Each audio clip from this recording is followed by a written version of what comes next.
All right, morning stream of consciousness. Not been up long, so I feel a bit croaky. I got into bed last night. Oh, it's the 1st of January, by the way. Happy New Year. We made it out of 2025 alive. Whoa. I went to bed last night without falling asleep on the sofa. Without falling asleep on the sofa, which is huge for me. It's another piece of the puzzle just in time for this transition, which is amazing. It's something that's been bothering me because sleep is a big thing. It's a respect thing as well, like self-respect, which I'll get into in a bit.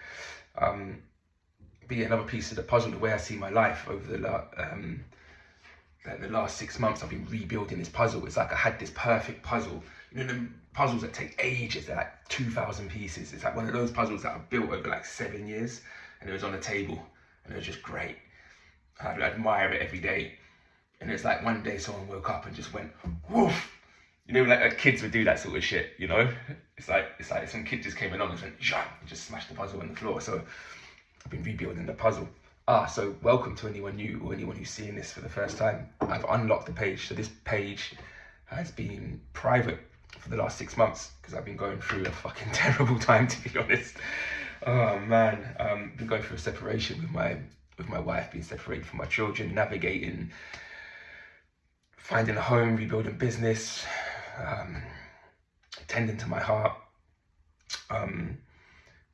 The first 3 months, 2 to 3 months, I came offline, I disappeared. I was living in a tent for 6 weeks, which was actually a fantastic time on a campsite. Wasn't a fantastic time. It was 2 truths. 1, it was the most painful, horrible time of my life, but 2, the process of being out in nature, cooking on fire, being alone, being able to process all of my feelings and my insecurities and all of the dark shadows inside of me that this separation was bringing up, I was able to shine light on it. And this is part of this process of these streams of consciousness, is bringing the light back in. I posted something on my stories the other day about it's not the dark night of the soul that people are scared of. It's not the darkness people are scared of. People are scared of letting the light back in, because light illuminates, right? And you can't pretend when the light comes back, and you can't hide. So many people are pretending to do the work, or pretending to be a certain way, but behind closed doors, or even just the closed doors of their mind, there's some fuckeries going on, right? So they don't want the light to shine back on because it's going to illuminate it all. So this is me illuminating myself on purpose. And I spoke in quite depth about how uncomfortable this process has been. It's getting more and more comfortable as I do it, but it's helped highlight lots of insecurities within me. But it's also helped process my mind. Talking is a very, very, very powerful practice when we can just stream. So I'm not thinking about what I'm going to talk, I'm just streaming, I'm getting it out of my head. Another way you can do this is just writing. There's a fantastic book called The Artist's Way, and she teaches this thing called morning pages, where you literally, it's not journaling, you literally just write what's on your mind, and you have to fill a whole page. You know, so it could be something along the lines of, I don't even know why the fuck I'm doing this, what's the point? You just literally stream your thoughts. And what you're doing, you're clearing your subconscious, you're getting stuff out of your brain, you're stopping the rumination process, right? So thank you to anyone who's listened. I know not many people watch this, but again, this isn't for the likes or traction. This is kind of a one-way thing. This is me expressing myself outwards. So give thanks to anyone who does watch it. But yeah, I've been putting these puzzles back together, right? And I started with the edges, and I'm working my way back in. And there's only a few bits left, and one of them was the sleep. Yeah. Another thing is the house. There's some business stuff. I'm literally down to like the last 3 or 4 pieces of this puzzle. Fantastic, in 6 months. Whoosh. So yeah, I got into bed last night and I've cracked it, and for this year, I'm not falling asleep on the sofa anymore.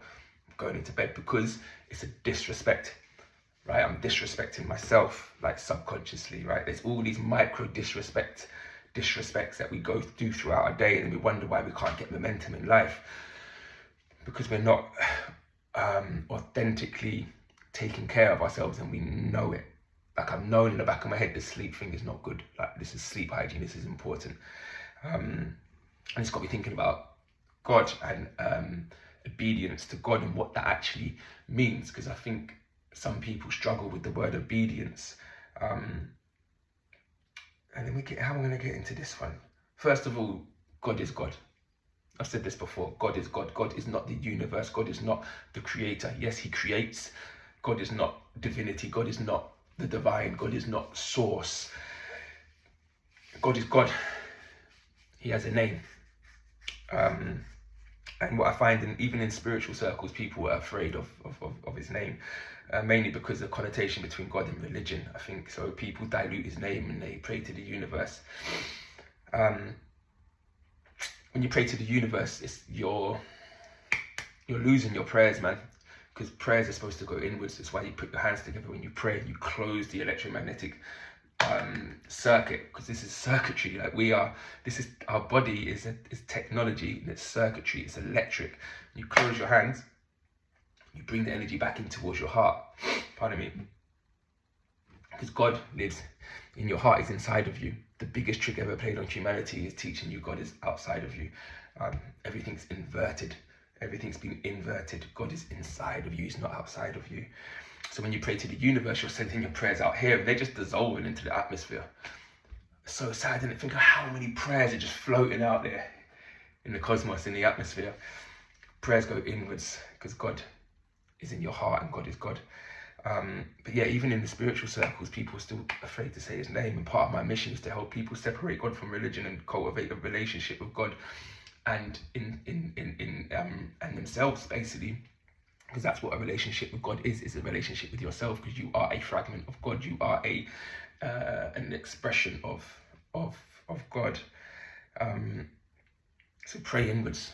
Stop praying outwards to something outside of you, and start using his name. Start using his name, speak to him directly. But yeah, we shouldn't be obeying no priest, no pastor, no imam, no sadhu, no guru, because they're all just men or women. And in God's eyes, we're all equal. So if you're being obedient to these people in power, you're not walking in God's image, because God made all men equal, because we are all gods in our own right. As soon as you put someone else on a pedestal, you put yourself here. Yeah, it's what people think. People think you put people on a pedestal by doing this. You don't. You put, right, this is the person, this is you. You put people on a pedestal by doing this. Get your head around that. You're not elevating them, you're pushing yourself down. And I've been through this. I've been through a lot of different sort of religious practices and environments, and I've seen it. I remember going to church quite a lot and seeing like adults act like fucking school children. Like fussing around the fucking people in power, the priest or the pastor or whatever it is. I was involved in Krishna consciousness for a very long, about 3 years. I was involved in Krishna consciousness, like going temple, going to satsangs, and that was a beautiful period of my life. Have I got time for a story? A quick story about Krishna.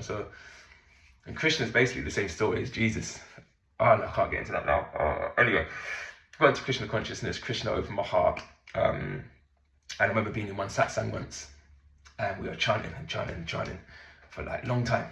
You know, them ones were chanting for like an hour. And I got my eyes just like, and you could feel the vibe. Anyone who's done lots of chanting, it changes the atmosphere in the room. There must have been about 20, 30 of us just going at it. And it was almost like I was on mushrooms. I could start to see the fabric of the universe, of the atmosphere, of the environment. And it was dense, you could feel it. It's like, whoa. And my eyes are just closed, and then suddenly out of nowhere, Krishna appears in front of me. There's many images of Krishna. And the image of Krishna I got was the 5-6-year-old boy, you know, like little chubby cheeks, little blue boy, beautiful boy, big, beautiful eyes. And sitting there, and he just appears in front of me, like, vroom, and he's there as real as a person. And I'm just like, whoa, and I suddenly got tears. I couldn't stop it, tears that I choked, going down my eyes, and he comes up to me, he's all playful with his big eyes, comes right up to me, I can feel his breath. And it's no lie, I can feel his breath and the warmth of him. Wow, I can feel the emotion. Now, this is like 7-8 years ago. And then he reached his heart out, he reached his hand out and put his hand into my chest. And he put his hand through my chest and he held onto my heart. And he looked at me and he just smiled, and I'm just fucking bawling. Like, but I'm keeping calm and I'm still chanting. Then he just releases my heart. His hand comes out of my chest and he just evaporates. Whoosh. But yeah, in Krishna consciousness, there'll be certain times I'm in a certain temple or a certain house for the satsang, like an ashram, And a certain guru's come and give a talk, and everyone's throwing themselves at the floor, kissing his feet, again making this big kerfuffle. So and so's coming, acting like fucking school children. Don't get me wrong, I respect the guru. I see the guru, I'm like, oh, boom, like enough respect, because he's made this connection, and I can learn from him, but I ain't kissing his feet. I'll kiss Krishna's feet, but I ain't kissing no man's feet, because he's just a man, okay? And we are all equal. And as soon as you put a man in between you and God, you're losing your connection. You don't need an intermediary. You don't need a book, a church, a temple, a man. You can have those things. You can use those things. They're tools, but you don't need them to have a conversation with God, to have a connection with God. So the only person you should ever obey is God, not a pastor, imam, guru, sadhu, religious person, book, text, none of that. It's all man-made. You obey God. And how do you obey God? Some people are a bit funny about this word obedience. We live in a culture of so much independence now. People are like, I ain't gonna obey no one. Like, no. We must obey. And how do we obey God? If God, so this is the flip of the script. Because God is no longer out here. You're not obeying this thing out here. God is here. So you're obeying your heart. What's that mean? You obey your intuition. You listen to that quiet voice inside of you, and you obey that voice. It's your intuition. And you also obey God by taking care of the technology that he gave you.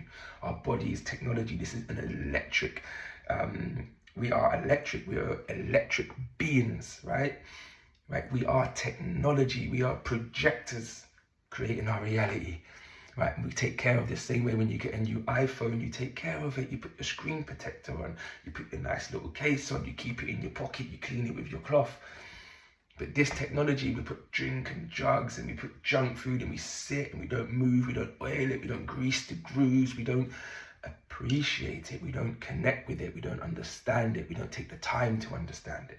So obedience to God is obedience to yourself, it's self-love. That's what being obedient to God is loving yourself, not being obedient to rules or regulations that men have put onto paper. God is God.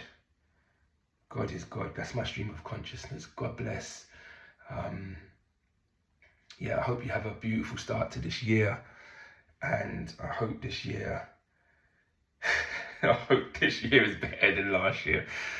Oh, man. Okay. God bless. That's me.